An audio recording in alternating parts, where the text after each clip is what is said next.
service industry for nearly 20 years, beginning his career in banking and finance. He transitioned to work in life insurance in the late 90s. He since held various management and sales roles with Tower and ING, as well as his current role as sales manager for Astron. Steve holds a Bachelor of Economics degree and an advanced diploma of financial planning. Let's make Steve welcome. Thank you. Thanks, Sarah. Does that work? Yeah. Great. Okay. Today's session is on business succession, which is one element of business insurance. There are some technical aspects to it.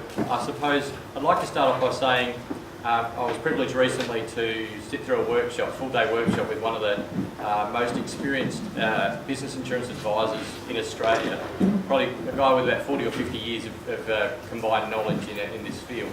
And one of the things he said that resonated with me was the fact that 95% of what you need to know about this subject is your people knowledge, your people skills, your ability to negotiate, to sell, to talk to people. And obviously many of you in the room already have those skills, otherwise you wouldn't be successful in what you do. The other 5% is your product and technical knowledge. So it's only a small percentage, but he said you damn well need to know 100% of the 5%. And that's what the benefit of today is really trying to give you some upskilling in terms of your knowledge, or if you already work in this space, give you a bit of a refresher. So, without any ado, so basically the opportunity is massive in this space. If you ask any of the BDMs who work in our industry, the number of advisors we deal with who specialise in business insurance, particularly in, say, Perth, you could probably count on one hand. In Australia, it would be no more than maybe 100 to a couple of hundred advisors in the whole country that actually specialise in this space. We see a lot of advisors come across them, maybe one or two on an annual basis, but yeah, very rare that you specialise in this field, which is unusual given the quantum of the actual opportunity that it represents. There's literally nearly 2 million small micro enterprises or small to medium enterprises in Australia which have a lot of these needs for advice from people like yourselves. The other benefits, I suppose, from my experience and seeing advisors work in this space is firstly, people are working with the corporate sector when they're writing out their premium payments, is coming out of business potentially, and they're using corporate funds. So, and the other thing is that a lot of business people in Australia would go broke to get a tax deduction. So, you know, they're pretty happy writing out a cheque from the business rather than their own pocket. The other thing is, most of you in the room are small business owners yourselves. So you're literally talking to someone who's in exactly the same position you are. You're a small business owner talking to another small business owner. So for me, that really, you're already on the same plane, on the same page with those clients. From a client perspective, the need is huge. We obviously know about the underinsurance in the personal space, but it's obviously even bigger in the business insurance space. 88% of small business owners don't have any loan protection. 57% don't have TPD or revenue protection, and 76% don't have trauma cover. So there's a huge opportunity from a perspective of the number of businesses, but also from the underinsurance in that space. And I suppose quite often ask yourself why more advisors don't work in this field, and I suppose it's just because you only come across the opportunity occasionally, and the knowledge you need is reasonably sophisticated. So if you don't do it all the time, it's hard to recall what you need to know and what you need to say to different clients. So hopefully, as I say, this is a refresher. If you do come across opportunities in this space, you've got the BDMs and technical teams within the providers that you work with to call upon, and we can certainly help you. So if you can use your people skills to obviously convince a client that they need to look at these things, we can then help you to actually put those technical aspects together.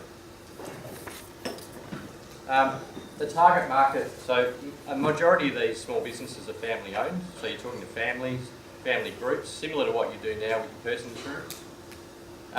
Estimated wealth of $3.5 trillion, so there's a lot of wealth there in those small businesses. But from your perspective, the main thing is, and what we see as insurance providers, the premiums themselves are 3 times the size of personal insurance premiums. The minimum we'd see would be $10,000 premiums, and quite often $40,000, $50,000 premiums on a very regular basis, upwards of 100 grand sometimes. You know, you're getting multiple business owners, particularly with the larger businesses. You've got big requirements for large sums insured, the premiums. You might have one older business owner whose premium is larger, younger client whose premium is lower, but the total, yeah, some of the quantums of premiums we see are very big. The other thing, it's very sticky business. Where you've got a family, personal insurance, the first thing that goes when things get tight are the insurances. But with businesses, where, as I say, they're providing the premium out of the corporate chequebook, it's a lot more sticky business, particularly where you've got their accountant involved in the whole process, or you've got a solicitor who's drafted agreements. The odds of those people cancelling those funding arrangements are a lot lower than if it's just a life and TPD policy for a mum or dad. The other thing is a referral opportunity. So if you do a professional job, demonstrate that you know this area well, and you bring in the client's accountant or a solicitor, they have many other clients that look exactly like the clients you're dealing with. So they, and you do a good job, they'll refer other like-minded clients to you. So there's a heck of a lot of opportunity in that space for you for referrals. From a client's perspective, I suppose the main thing is the statistics around the need. We all know a lot of statistics around individual personal insurances. Those risks amplify when you have business insurance prospects because you've got multiple lives. So based on the law of averages, if you get 2 or 3 clients, the odds of something happening to one of them are greatly magnified. This is from a calculator one of the companies produced some years ago. For 2 male business partners, both age 35, the probability that one will die or become TPD before age 65 is 52%. So 1 in 2. And if you get more partners, obviously the risk grows. So 4 partners, the risk is now 77%. 6 partners is 89%. That's something will happen to one of them. And we actually see it when they apply for insurance, because I suppose that's the only thing that maybe sometimes trips up these recommendations is that one person's already got some health issues that you then can't insure for, or you might need to load or exclude. There was a case years ago where an advisor was dealing with 2 business owners. He put the recommendation to them. They had yet to fill out applications or decided to proceed with the advice. And both of them died in a car accident on the Narrows Bridge. And that was actually tested in court, because then the family came back and said, why didn't you push them harder? They should have had the cover in place and so on. Obviously the advisor was vindicated in the long run, but it just shows the risks represented with businesses with multiple owners. And certainly something you need to help advise people on. As I said, probably the hardest part is you come across it very seldom, so when you do, it's hard to recall what you need to do. So what we've put together is a 5-step process to help you to work through, okay, what do I do first? What do I do next? So I'd like to go through that today and then sort of expand on each step. We've also got a business owner's reference guide, which you're quite welcome to get a copy of. And that goes through everything in detail and goes through these 5-step processes. This covers key man insurance as well as the business succession and so on. So you're quite welcome to have that. We'll also have a range of technical papers and fact sheets that covers all of this as well. So the first thing to ask yourself is, what is the purpose? And you're instrumental in facilitating the conversation. I think that's the most important part of what you do as an advisor, is bringing the various parties together.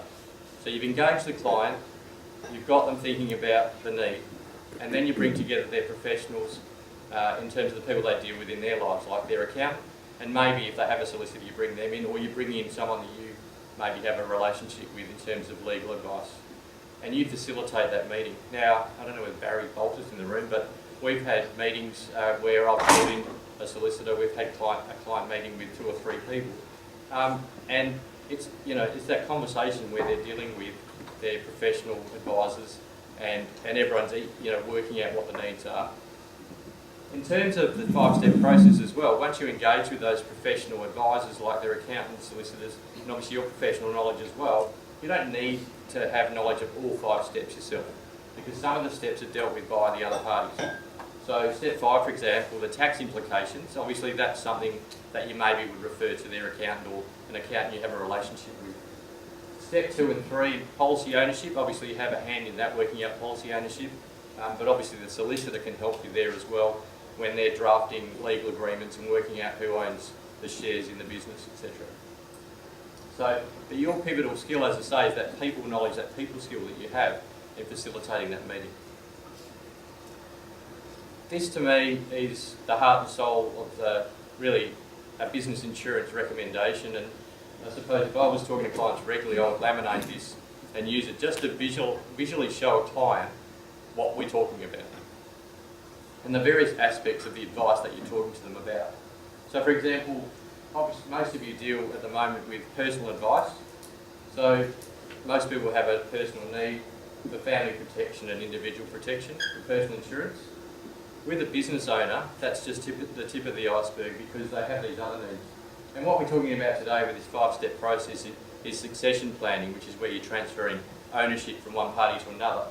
But a business also may have key person needs, which we call keeping the business going. So if a key person is no longer around, can't function in the business, they might have relationships with suppliers, they might have key technical knowledge. If they're not there, how do we keep the business going? How do we replace their expertise? You've got business expenses, you've also got loan cover, those types of things all sit over here. So that for me, I suppose, if anything, hopefully, I'm very visual, so that helps me to sort of picture where things sit in a client's life. The other thing to remember when you're looking at the purpose is the fact that every business will be subtly different. A lot of them are structured differently. You might have companies, partnership, you might have trust arrangements. You also have different phases of business life. So you've obviously got the startup where there's probably a lot more debt and so on. You've got the expansion phase where there might be key people in the business, and the mature phase where you're obviously critically looking at business succession at that point when people are looking at exiting the business. The main thing I suppose to explain to a client is if we don't put in place some of these funding arrangements or look at the planning now, what else would you do? So the options obviously are sell down personal assets, business assets, draw down money from the business cash flow. Obviously all of those things have an impact because you're drawing on resources that you otherwise wouldn't need to draw upon. Borrowing money, I suppose that's a really interesting one because if you've lost a key person or a director of the business or an owner, going and trying to borrow money from a finance institution is probably difficult at best. You probably represent a higher risk for them. So if they don't, even if they do lend you the money, it's probably a much higher interest rate. There's a whole range of issues there with borrowing money. And it's obviously self-insuring. Most people, if they don't make a decision to do anything, then clearly they're deciding to self-insure. So just as an example, if someone doesn't choose to use insurance, or just to show you the difference between the other funding options from a dollar perspective, there's a little bit of a case study. Your client's a business operated by 3 partners. One who's 45 has a heart attack and dies. His business share is worth $500,000. You're now having a meeting with the remaining partners in the business and the widow, who fortunately only wants the money for her husband's share. The worst case scenario would be the widow wanting to now come and work with you because she's got some great ideas about how you could run your business. And she's now an owner because she's inherited the share in that business from her deceased husband. So she's happy to take the money, and now you're trying to find out how you raise $500,000. So the first option obviously is vendor finance, where you may pay the widow, say, over time. The highest marginal tax rate, that'll cost you about $930,000 to pay that out. That's assuming that she's willing to wait to receive that money. You could borrow $500,000 if you could. As I say, you'd probably struggle. And in fact, if you've lost a party to one of the loans you currently already have, that's actually a default condition, so they could already be calling in your existing loans. So you've got a major issue with that anyway. Or you could have had a life insurance policy. For a young director, owner of a business with a small share, over 10 years it might cost you $5-10 grand in premiums for that insurance policy for $500,000. So it's cents in the dollar, literally, compared to the other funding arrangements, which are much more difficult and onerous and cause havoc in the business.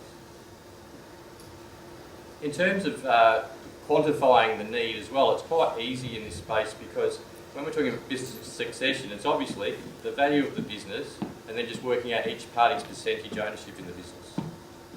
In terms of the way that you value a business, I suppose if they may already have an independent valuation of the business, it really depends from an underwriting perspective. We can use our forensic accountant sometimes if they've got enough financial information to determine a value that we're comfortable with. From my perspective, the most important element of valuing a business is valuing it at the time the sickness, accident, TPD or death occurs. And that needs to be built into the actual agreement that you get a solicitor to draft. Because clearly if someone's passed away or someone's sick or injured, their widow or they, if they're still alive, may have a different view of what their share of the business is worth than the remaining partners. If you've decided up front how you quantify that and value that share, then it's fine. Everyone's agreed to that. That's set in stone. Whereas if you leave it and it's grey and uncertain, there's no agreements, it can cause all sorts of problems. So obviously these are the different methods: current market value, formula method, fixed dollar, etc. The important thing is to have it in the agreement and have everyone acknowledge that that's what you'll use. Worst case scenario happens, this is what we decided we would do. So I suppose the last slide on purpose is really, the purpose is to create certainty so you don't end up with the deceased husband and the remaining business owner having a brawl over who's doing what and where the money's coming from. Which is everything about estate planning, business planning and so on, is to create that certainty and plan up front before the worst case scenario happens. Step 2 is probably the easiest step in terms of who needs the money. And here's a bit of a flowchart which, as I say, is built into some of these documents that we have. So with a buy-sell arrangement, business succession, who is the life insured? It's generally the departing owner or their family, if they're no longer around. Who needs the money? Family or departing owner. And who needs the business share? Well, it's the remaining business owners. So that's pretty straightforward. Step 3 is policy ownership. And this is where it gets a little bit more technical and probably a little bit more problematic. And this is probably the area that you would most probably refer back to a technical department within an insurance company just to say, hey, I'm thinking of doing this, what are the ramifications? Is there anything I haven't thought of? Actually, just one thing, Steve, on that. Yep. Just correct me if I'm wrong, but if the other partner owns the insurance policy and uses that to pay out the survivor, Yeah. there's tax implications there. Absolutely, yeah. So they might end up with 2/3 of the money, Correct. as opposed to the actual person who the insured owning it. Absolutely. The spouse gets a tax-free. Yeah. So yeah, and so as long as you're aware of the implications from a tax perspective, and we've made arrangements for maybe grossing up sums insured, etc., or they've chosen a different ownership structure, and that's why the very last step in the process is looking at tax implications, and that may ultimately undo step 1 to 4 in terms of what you've decided to do, because step 5 might be, wow, we're going to pay a heck of a lot of capital gains tax here, so let's just go back a step and maybe think about some other options in terms of how you own it. But yeah, very, very good point. So cross-owned policies, and I'll go through the tax implications and how they work as well, and that's something to be aware of. But these are all the options, I suppose, that we see. Super fund ownership, which is becoming, obviously, in recent years more relevant. They've removed all the reasonable benefit limits and things that limited how much you could get within super and get paid out. So super fund ownership is becoming a more appropriate mechanism. You could have the company or business owning the policy. And we see that quite often with key person cover, because the business is the entity that needs that money if the key person is no longer around. Other partners within the business, that would obviously be a simpler mechanism, because the family get the money, etc., or the remaining business owners get the money, and then they buy the shares from the family with that money. But there are tax implications which I'll go through. Self-owned, etc., or there's a bare trust option as well. There's a solicitor, I think he's based in Queensland, that has a ruling, I think, from the ATO around use of this bare trust. So just very quickly, in terms of self-ownership, it's the simplest, cleanest method of policy ownership in this area. Proceeds are tax-free because the funds are paid to either the life insured or to their estate.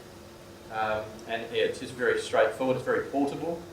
If that person leaves the business, then they take that policies with them. You set up a new policy for the new incumbent, for example. You don't have to assign things. With self-ownership, though, the critical thing is that if you do have self-ownership, is to have a buy-sell arrangement, have a legal document drafted to direct those proceeds.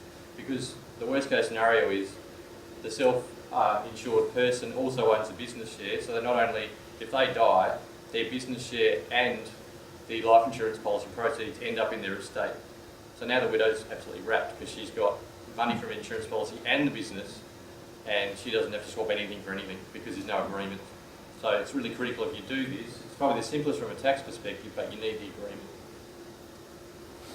Super fund ownership, again, is becoming more utilised. You can obviously claim a tax deduction on contributions. There's some tax benefits for premiums paid within super.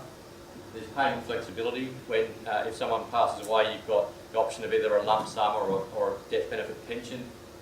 There has been a warning recently about self-managed super funds, and basically they're just sort of saying that it may be something that we need some more guidance on from the ATO.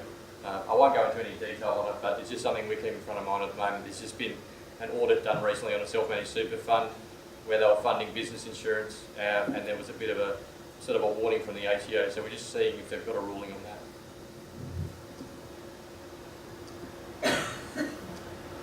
So when you're actually deciding who should own the policy, the default method is who ultimately needs the money, and that's the easiest option because the money goes straight to them. But you may choose, as Ian said, another option after considering a range of other factors. Control of the policy, for example. If I've got a cross-owned policy, then and we have a business busts up, the guy or girl who owns my policy owns the policy, and I can't make any alterations to that policy anymore. It's a bit like when you have a husband and wife, if they had cross-owned policies and they divorce, you've got no control over that policy. The ability to transfer as well, portability is important. Even if you have a trust-owned structure, sometimes the trust name changes and then you need to draft a new policy because the trust no longer has the same legal name. So that's where you need cancel and reissue arrangements with insurers. The structure of the business is obviously important. Who owns the shares? You know, franchise arrangements are different from company and trust and partnerships. Tax aspects, as we mentioned, which I'll go through. The payment of the premiums and policy lapse is important as well. If you've got a self-owned policy and the responsibility for paying the premiums rests with the life insured, there's no guarantee that that person will continue to pay the premiums. So who makes sure that that thing stays in place? Make sure those funding arrangements are there when you need them. And then you've got step 4, which is actual transfer agreement. I suppose this is the other aspect where advisors go, okay, well this is getting a bit difficult now because I don't have a relationship with the solicitor and I don't know who to talk to. Again, that's where you can call upon people with insurance companies and so on. We've had experience with dealing with different solicitors and we could probably recommend a few people that you could talk to.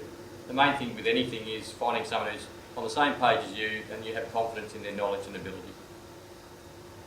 So the legal agreement's drafted by a solicitor, and that sets rules out for the transfer of the business. And then the funding plan, which is obviously the cash used for the buyout. The main thing is to match the events to the funding mechanism. So when they're putting the legal agreement together, it doesn't just cover the involuntary things like death and terminal illness and TPD and so on. It also covers things like retirement. If you're a financial advisor and you operate with a business partner and he needs to have a financial planning licence or we authorised to work and he loses his licence, you can put stuff like that in the agreement as well. So all of the aspects of an exit strategy, a succession strategy can all be encompassed in the document. The two aspects, I suppose, that are important to know are the options around when you trigger a change of ownership. Most solicitors won't use a mandatory option because firstly there's a CGT issue. Once you sign that document, the ATO can deem that an event has occurred and CGT can be levied from that point on. So they quite often use put call options for that reason.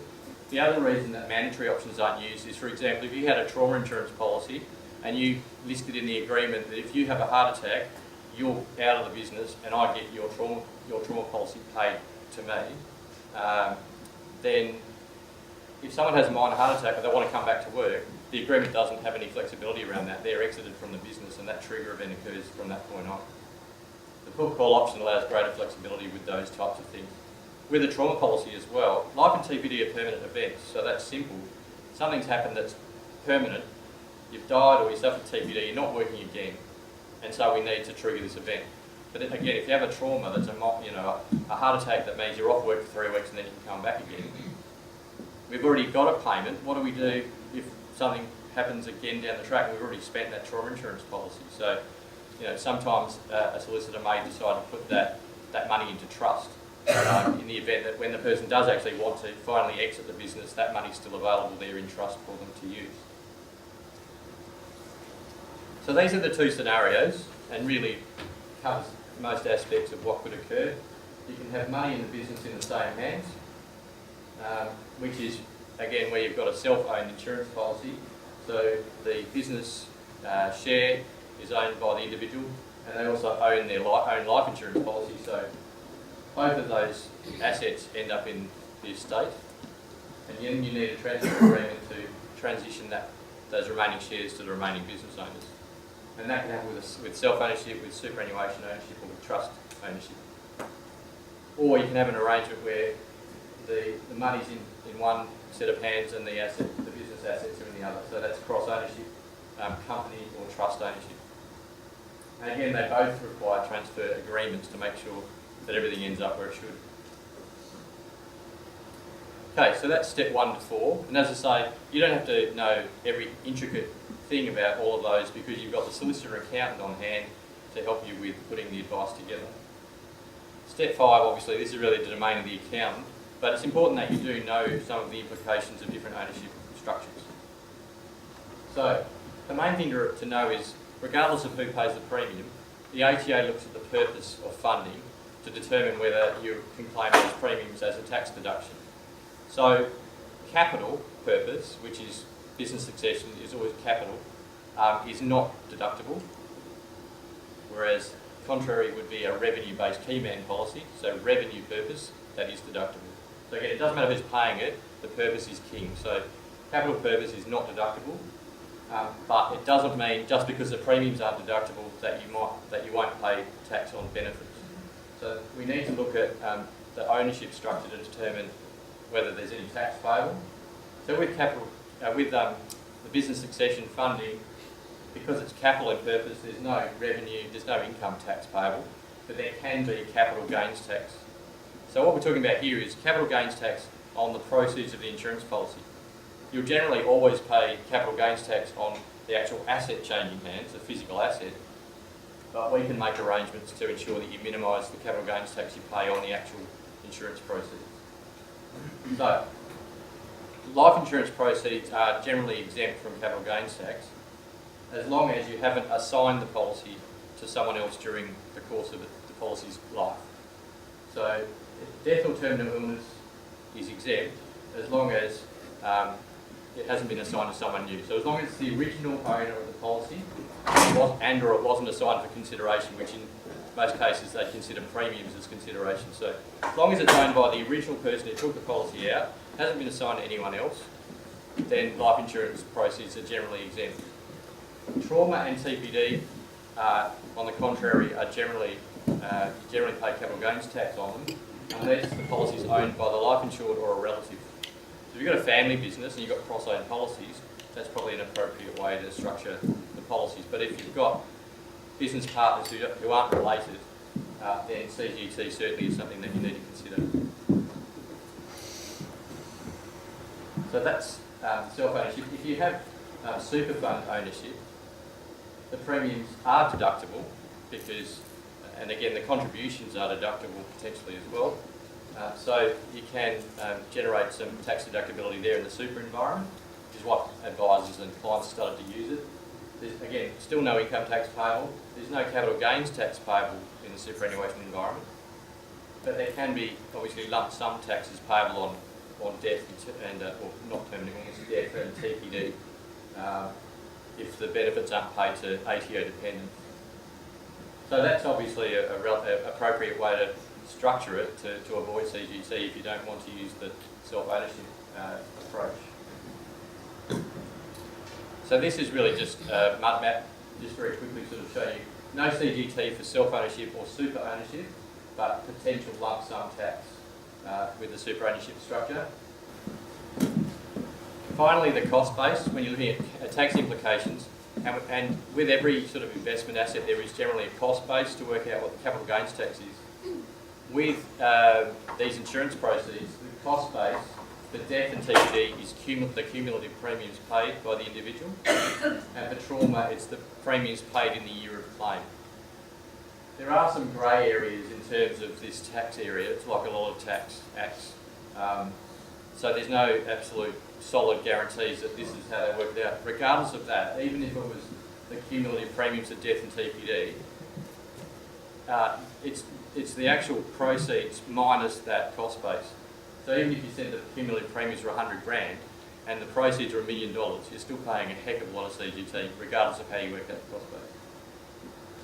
In terms of the 50% discount, the asset's only created at the time of death or TPD or the diagnosis of the critical illness.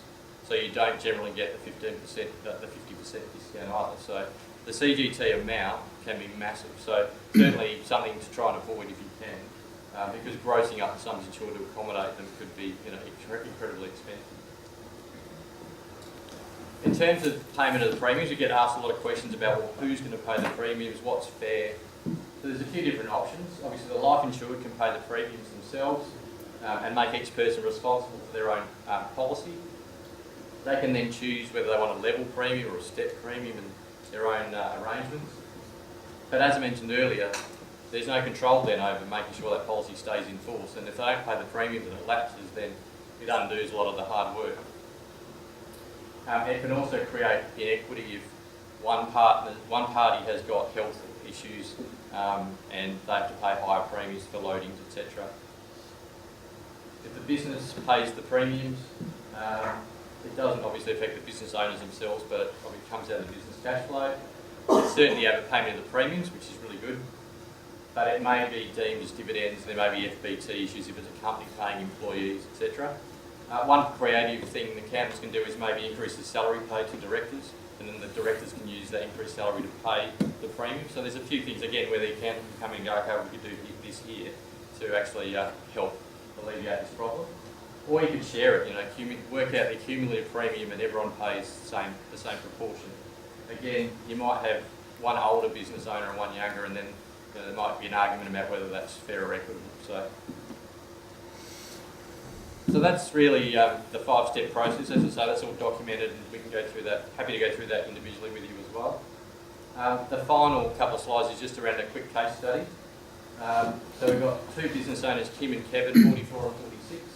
They're principals of a consulting business. It's valued at $2 million. In the event of death, TPD, Kim and Kevin would like their interest in the business to transfer to the other and for cash to come to the estate. So without any advice, what happens upon the death of TPD, Kim or Kevin?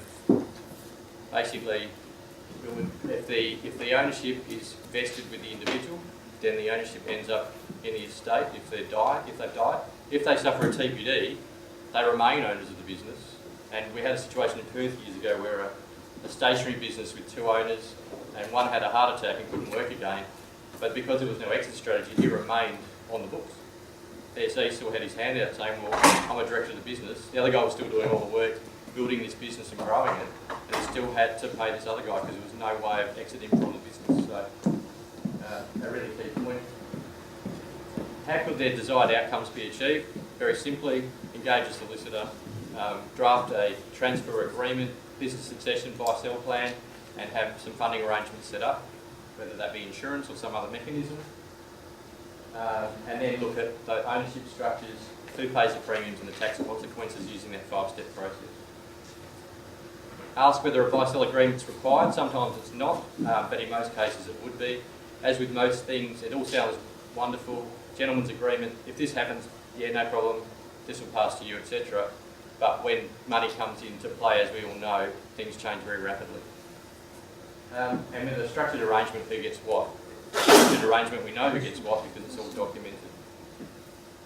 I suppose with these final couple of points, if you find a solicitor that you know and trust and you can work with, the couple that we use regularly, they'll come to the meeting free of charge and they'll give a documented invoice to the client saying, this is what I'm going to put in the agreement, this is how much it'll cost, it's a fixed fee, there's no surprises, and then everyone knows up front exactly what they will be paying, and then there's more likely that they'll proceed with that agreement.